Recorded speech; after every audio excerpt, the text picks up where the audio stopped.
but you always have that peace. You always know that God is there with you, and no matter what happens, you can call on God. And maybe He won't change it today. Maybe it's tomorrow, but you still know that God's there looking after you. It's like, I think of God as my Father, because my Father's a great guy. And I think of God as my Father. And my Father loves me. And He might discipline me, or I might pay for my sins here on earth. But I know that at the end of the day, God loves me. And I'm going to be okay. All right? So, also when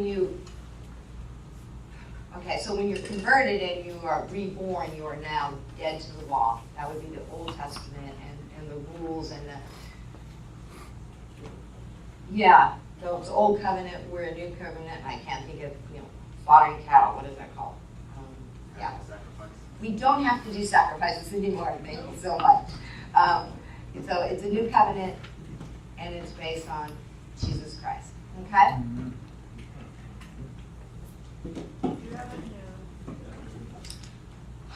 Okay. So now we're going to 10:9.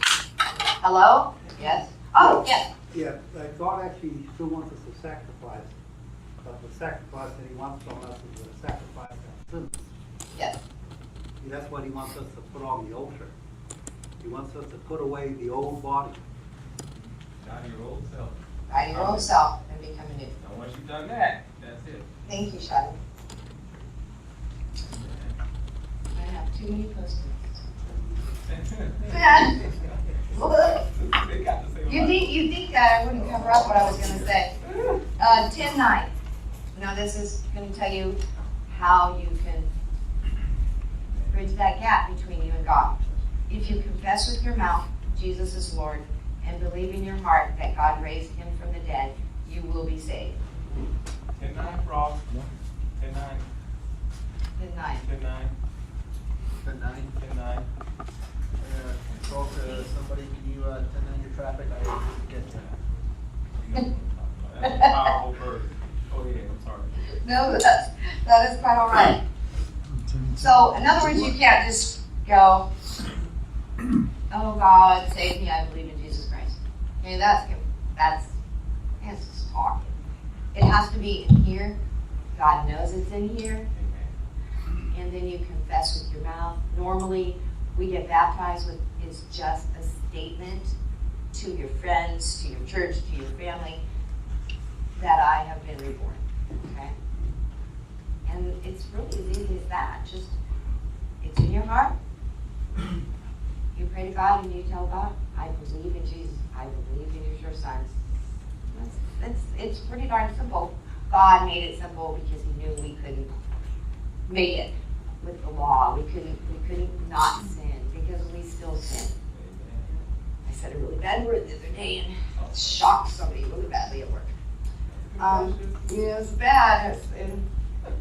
They thought I was dead because I don't normally talk like that, but the next one is 10:13. For everyone who calls on the name of the Lord will be saved. Okay? Everyone. Who said Hannibal Lecter the other day? Hannibal Lecter, whoever calls on the name of the Lord will be saved. Because Jesus died in place of us so that we could talk to God, so that we could have a relationship with God. Because we couldn't when we were sinners. Okay? And now we're going to go back to 5:1. I think. Thank you. I'm so good at this. Well, I just think it's 5:8. So we will go back. I'm so sorry. But God proves His own love for us in that while we were still sinners, Christ died for us. Which is the truth, okay? The whole world was sinners. But Christ went on the cross and died for us. For the people alive that day, the next day, 20,000 years from now, however long we last, Christ died for all of us. Okay? And then we have 5:1. Therefore, since we have been declared righteous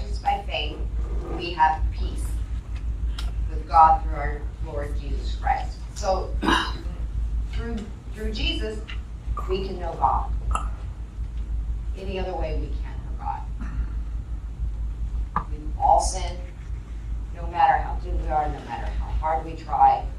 And once you're saved, you're still going to sin, no matter how hard you try. I tried very hard. Like I said, I was very vocal the other day.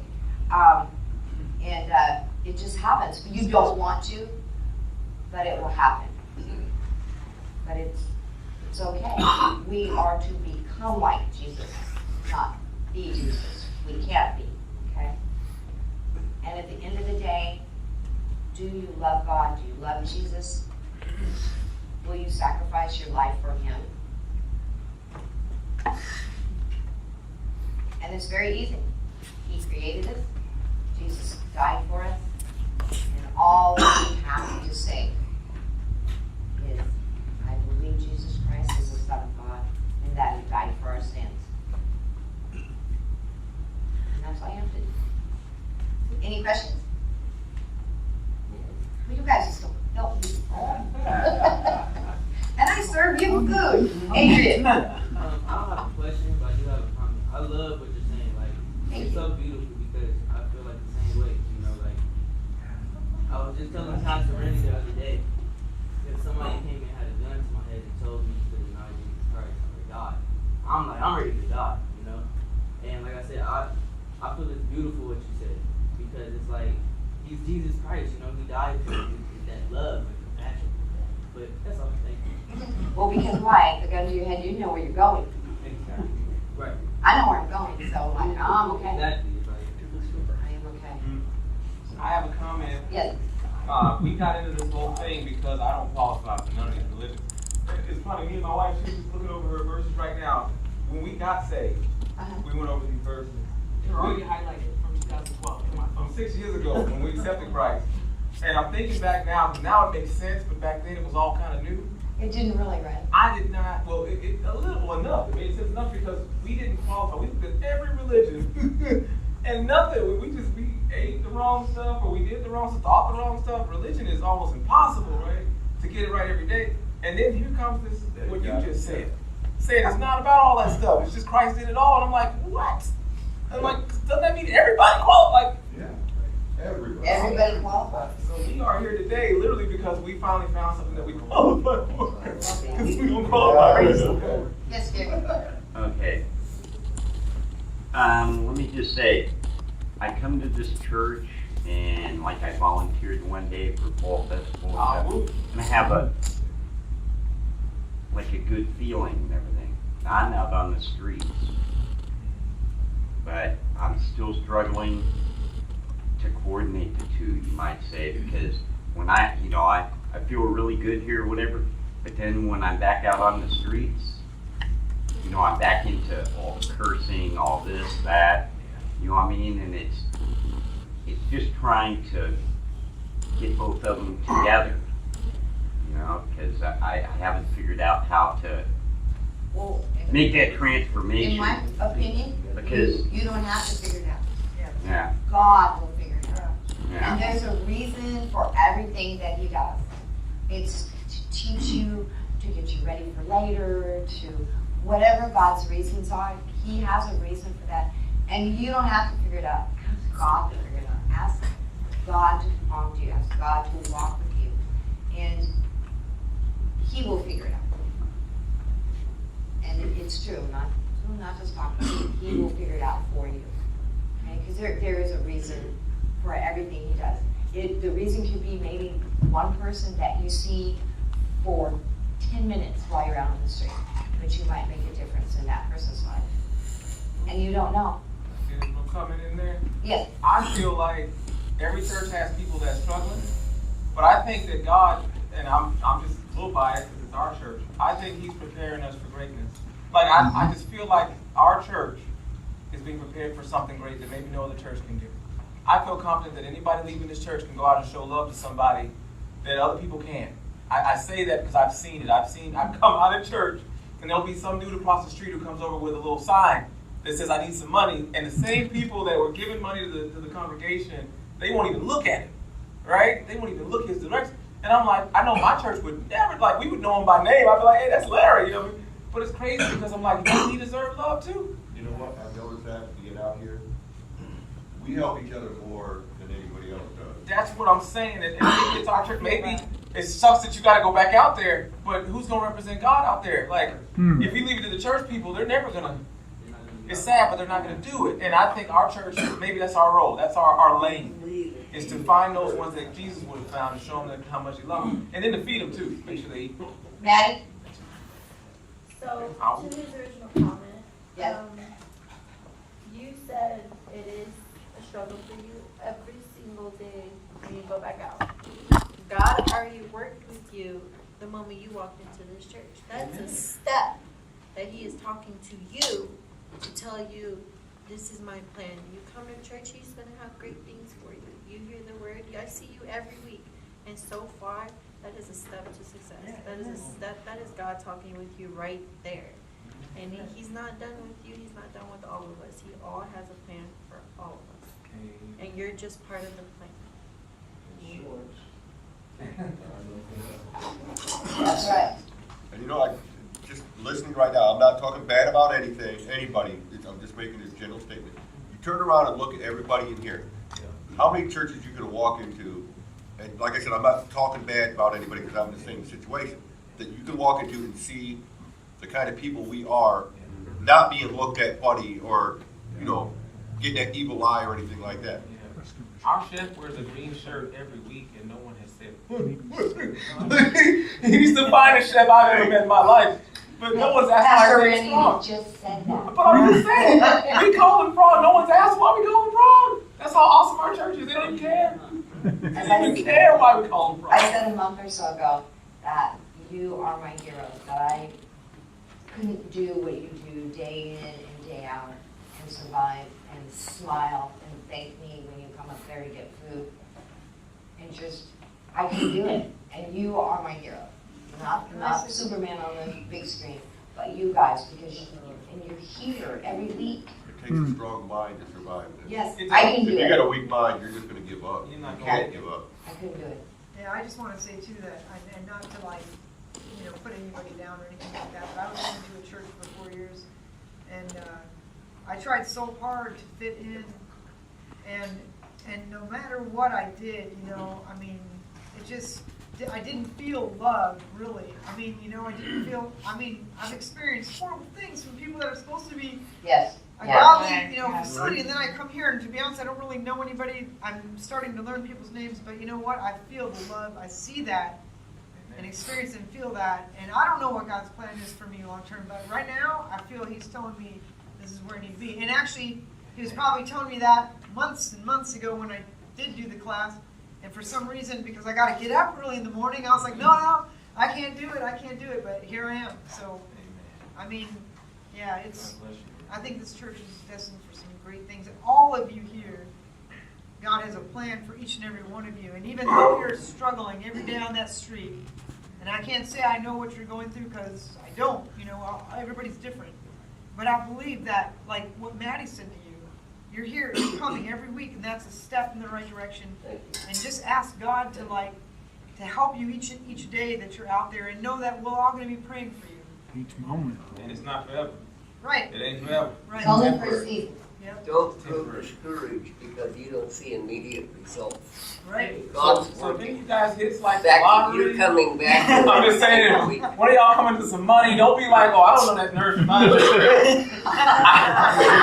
will find you and I'll run you over with my 4x4. And that's from the pastor. Don't. Boy, now that's one. I like that. I'm just saying, look, we are a family, but don't forget, like, when because things aren't always gonna be like this. Right. So when things get good, don't forget. And then we're over here in the dark, like, still eating pizza. And Hey, where I gotta go? Exactly.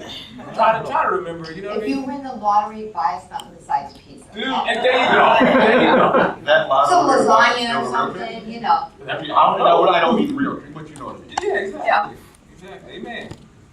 I will find you. I just want to say the bookmarks, Red bought those online, I believe. And if you'll notice, I wrote the verses for the Romans Road on the back because they are not correct.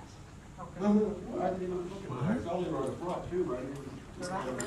Romans. The first one, it says that I'm not afraid of the gospel or not Okay, well, Not ashamed of the gospel. yeah, not ashamed of the gospel. Well, I am not ashamed of the gospel, but if I'm just learning the Romans road, I probably don't even know what the gospel is. Nope. So, anyway, so the verses are written on the back for you. The Bibles are yours to keep. Claret, like I said before, Claret got them from the Baptist Association, and they are for you to keep. Yes, sir. You know, we've been talking a lot here about how we find God. Mm-hmm. Well, I think at least 2 examples in this room of how God rewards us. Or at least some. We don't always seek Him as much as He seeks us. Oh, that's true. Yes, that's true. It isn't always necessarily when we seek Him. He seeks us. He seeks us. And now we use my story as an example. I was a perfectly happy, perfectly content atheist. And yes, I said the word atheist. Well, you can join Pastor. Yeah, that's exactly what I There was you go. saying. That's what I was going to say. There are two people who can testify to that fact. Because neither one of us, you, Pastor Andy, nor I, I'm not real. I'm going to say you, please. But He found us. Because He found us in the place where He knew He'd reach us the most effectively. My case, and that I can that's why I know it's sort of that. He got me real simply. He challenged me in one place or another.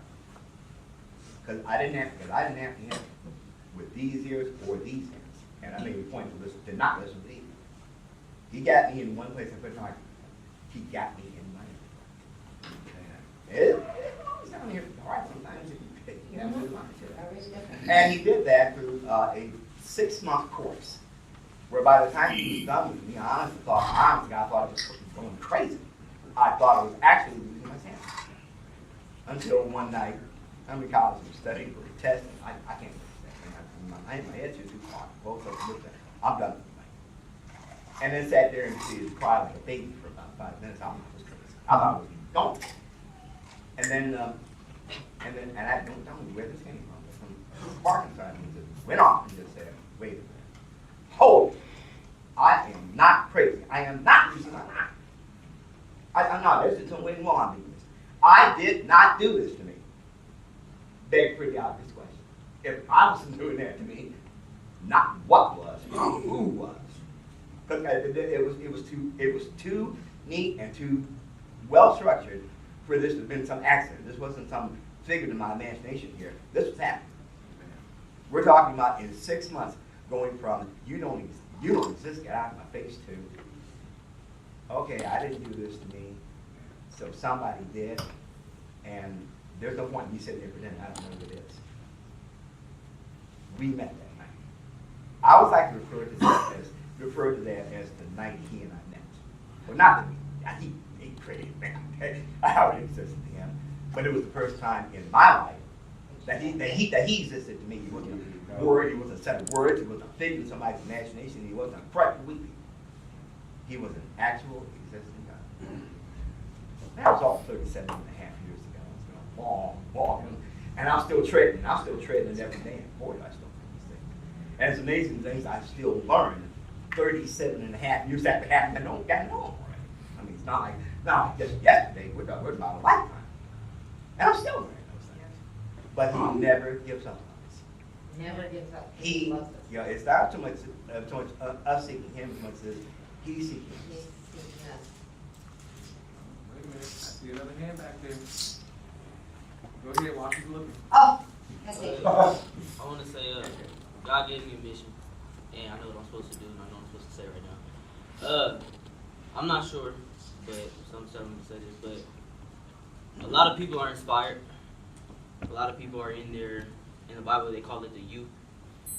And I want to say, there are people that has been there before, and you get it for that week, and then you lose it the next week, and you're wondering what happened, and you feel like you let yourself down and got down. But just like he said, we need to seek him. He is God. You know, he doesn't need to keep chasing us all the time. He will call on to you. He will do his part, but he is God. We're not even close to that level. We need to be trying to please him. So if you're wondering why you're not inspired anymore, just know you need to be putting in the work. Honestly, you need to do what you need to do. You need to listen to him and try to please him. Thank you, guys. You guys are gonna put me on the job. All right. So, That's a good thing. I'm supposed to be pastoring, but y'all doing pretty good without me. In Acts, And in discipling. Acts 9, in the You're doing your job. different Bible here, it says that when, but the Lord said to Ananias, go, this man is my chosen instrument to proclaim my name to the Gentiles and their kings and to the people of Israel. I will show him how much he must suffer for my name. Okay? So, Jesus suffered for us. And he said we will have eternal life. But he didn't say that it would be perfect here. He says just the opposite. We will have to suffer too. We will have to suffer too, because people hated Jesus and they did terrible things. They will do that to us. Look at across the world what is happening to Christians. But it is worth the suffering, and it's worth the ridicule, and it's worth everything, because at the end of the day, God is there, and he knows what you have done for him, and he knows who you will obey.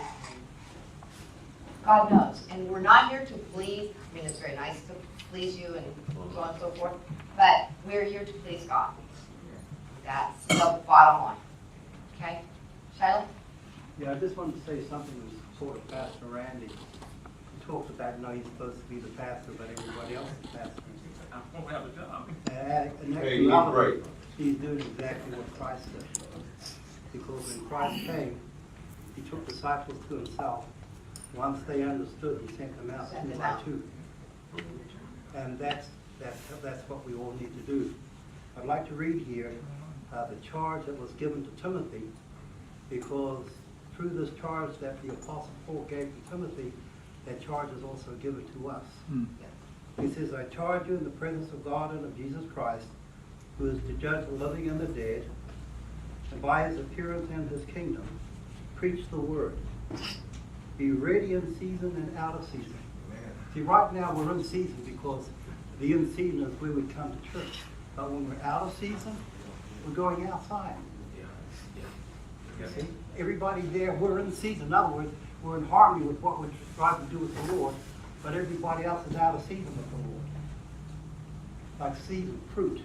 There's fruit in season that's on the tree, but there's fruit outside that's not in season yet. So we have to be ready to preach to both. Reprove, rebuke, and exhort with complete patience and teaching. For the time is coming when people will not endure sound doctrine.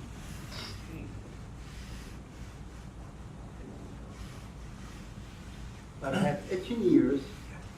They will accumulate for themselves teachers to suit their own passions. And you spoke about that, about what's happening right now in many of our Christian churches. So we have to be aware that the Apostle Paul saw this. But he expects us to do something about it. Thank you so much. We're running over. Anybody else? I cannot wait for that man to start doing these Sunday services. All right, y'all do me a favor. Show. Wait, no, Maddie, you got me. Yeah, can you say something quick? Okay, so I know some people don't have access to cell phones here, but whenever you guys do have access to a cell phone, I will personally give you guys my number. If you need someone to talk to, if you need anything, if I'm not working, because I'm on schedule, I'm more than happy with that. I do, however, I go through this, not everything you guys go through, but I'm willing to talk to you. I'm willing to be there. I would actually find a ride or something just to come to where you are if you need anything.